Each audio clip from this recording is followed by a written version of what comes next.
என்னது?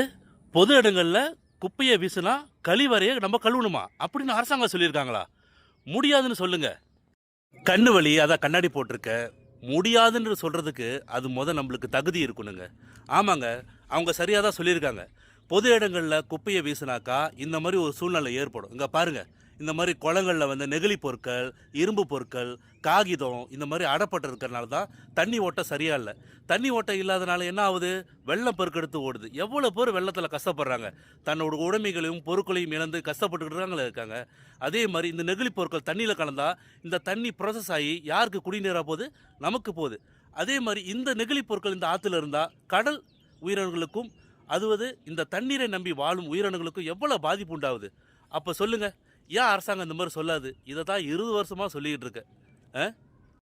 பொது இடங்களில் இந்த மாதிரி குப்பைகளை வீசறதுனால தான் பெரிய பெரிய கால்வாய்கள் அல்லூரில் அடைப்பட்டுட்டு போகுது. இந்த அடைப்படுறதுனால என்ன ஆகுது? தண்ணி தேங்குது. இதனால் என்ன பிரச்சனை வருது? டெங்கி கொசு அதிகமாகுது. எத்தனை மாணவர்கள் கஷ்டப்படுறாங்க, எத்தனை பெரியவர்கள் டெங்கி கொசால கஷ்டப்படுறாங்க தெரியுங்களா? போய் மருத்துவமனையில் போய் பாருங்கள்.